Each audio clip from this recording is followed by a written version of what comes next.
नमस्कार मित्रांनो, छान छान गोष्टी आणि कथा या चॅनलमध्ये आपल्या सर्वांचे स्वागत आहे.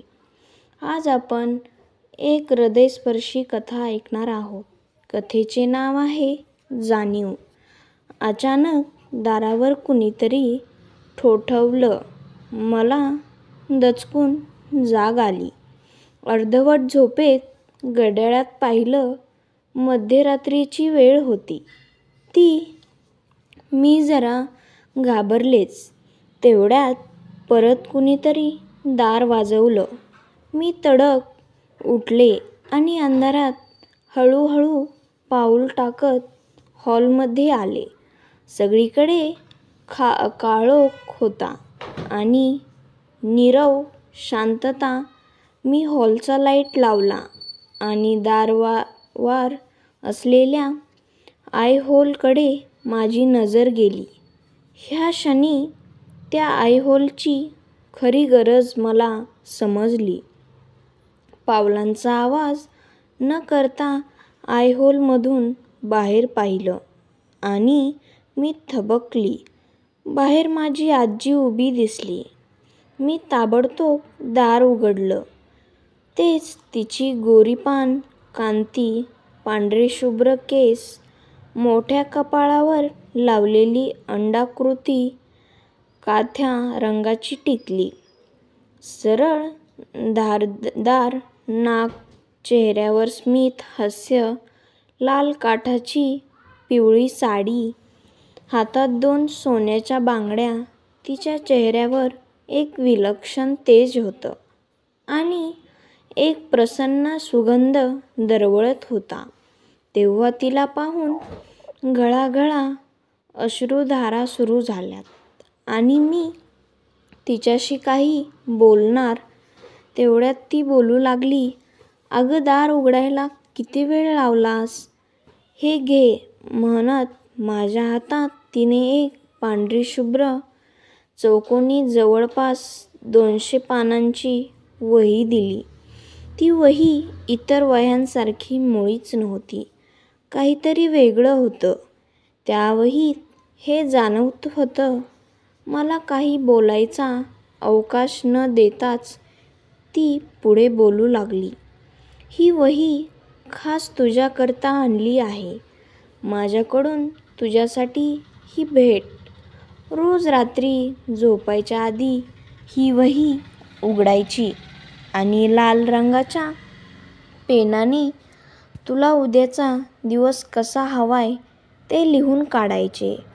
पण अट अशी की दिवस कसा हवा ते फक्त एका ओळीतच लिहायचे आणि कुणी वाचणार नाही अशा ठिकाणी ही वही ठेवायची. विसरू नकोस. एकदा लिहायला सुरुवात केली की रोज लिहावंच लागेल. रोज सकाळी उठून आधीच्या दिवसाचं पान फाडून वाहत्या पाण्यात सोडायचं आणि मागे न बघता घरी परतायचं. मी जाते आता, सुखी समाधानी राहा" असं म्हणत ती चक्क निघूनही गेली. मी ह्या प्रकारातून बाहेर येते न येते तेवढ्यात जाणीव झाली की आजीला जाऊन आज तब्बल 1 महिना झालाय. ही इथे आली, मला दिसली, माझ्याशी बोलली, माझ्या हातात चक्क वही दिली. मी कितीतरी वेळ स्तब्ध होती. डोळ्यातून अश्रू वाहत होते. "आजी, एक मिठी मारायची होती गं. तुला परत तुझ्या पोटावरून हात फिरवायचा होता." खूप खूप रडले मी. ती आता परत कधीच दिसणार नाही ही जाणीव खूप खूप दुखावणारी होती. पण स्वतःला सावरत मी ती वही उघडली. त्या वहीच्या प्रत्येक पानावर पान नंबर टाकलेला होता. कुतूहलाने मी शेवटचं पान पाहिलं. त्यावरचा आकडा 365 असा होता. दुसऱ्या दिवशी माझा एक महत्त्वाचा इंटरव्ह्यू होता. लगेच लाल पेन हातात घेतला आणि लिहिले, देवा मला इंटरव्ह्यूमध्ये यश दे. आजी तुला माझी किती काळजी आहे ग. आणि परत डोळ्यात पाणी आले. हा इंटरव्ह्यू म्हणजे माझ्या करता बाकी सगळ्या गोष्टींपेक्षा मोठा होता. दुसऱ्या दिवशी उत्साहाने उठून मी इंटरव्ह्यूला गेले. इंटरव्ह्यू यशस्वी झाला. माझा आनंद गणगणात मावेनासा होता. माझ्या हाती जादूची वही लागली होती. देवाचे आणि आजीचे कोटी कोटी धन्यवाद मानून मी पुढे रोज रात्री वही लिहित गेली आणि तसं रोज घडतही गेलं. आदल्या दिवशीचे पान फाडायचे आणि नदीत सोडायचे हा नियम पण चुकू दिला नाही. एक दिवस एका छोट्या कारणामुळे सुजय म्हणजे माझा नवरा आणि मी आमच्यात खूप मोठं भांडण झालं. मी खूप वैतागली होती. रागारागात वहीत लिहिलं, देवा मला जगायचा कंटाळा आलाय. मला उद्याचा दिवस नाही बघायचा. असे लिहून मी वही बंद करून डोळ्यात अश्रू घेऊन झोपी गेले. झोप येतच नव्हती आणि अचानक जाणीव झाली की मी वहीत काय लिहिलंय आता तेच होणार उद्या. मी जिवंत नसणार. ती जाणीव होताच काळीज पिळून निघालं. पोटात गोळा उठला. माझ्या मागे माझ्या लोकांना किती अनोनात दुःख होईल आणि माझ्या आयुष्यात मला करायच्या असणाऱ्या कितीतरी गोष्टी राहून गेल्या. आईने प्रेमाने दिलेली साडी नाही नेसली. सुजयवर माझं किती प्रेम आहे हे त्याला सांगायचे राहून गेले.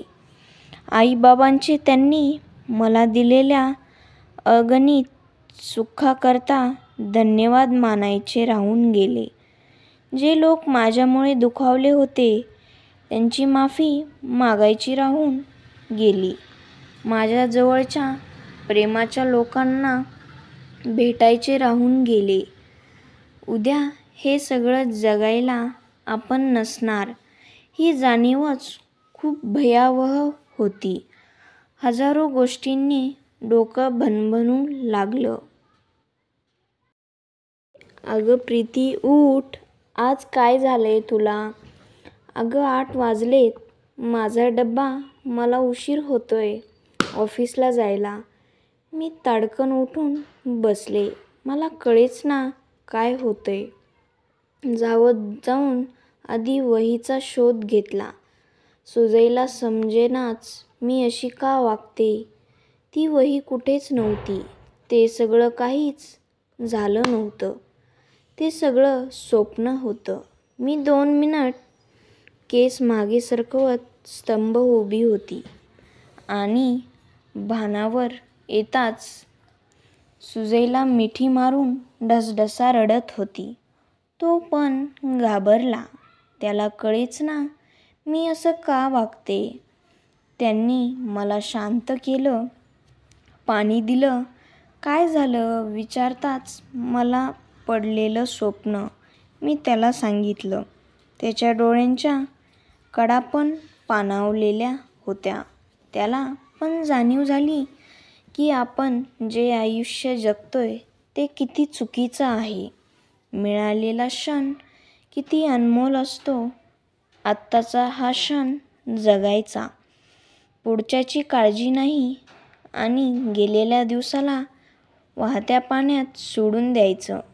एका स्वप्नामुळे आमचा आयुष्याकडे बघायचा आणि जगायचा दृष्टिकोन इतका बदलून जाईल असं स्वप्नात सुद्धा वाटलं नव्हतं. आजी तुझं माझ्यावर इतकं प्रेम आहे की तू नसतानाही तुला माझी काळजी आहे. हे सगळं बोलत असताना त्याचा फोन वाजला. फोन ऑफिसमधून होता. 11 वाजले होते. वेळ कसा गेला आम्हाला समजलंच नाही. त्या फोनवर लगेच सांगितले आज येणार नाही मग काय तर कामाच्या समुद्रात नखशिखांत बुडालेल्या सुजयने ऑफिसला 6 महिन्यात न घेता येणारी सुट्टी घेतली आणि आजीने दिलेल्या शिकवणीनुसार खूप दिवसापासून मनात असलेल्या सगळ्या गोष्टी बोलून टाकल्या. ज्या लोकांचे मन माझ्यामुळे दुखावले होते त्यांची मी माफी मागितली. ज्या लोकांना भेटावेसे वाटत होते त्यांना मी भेटलो.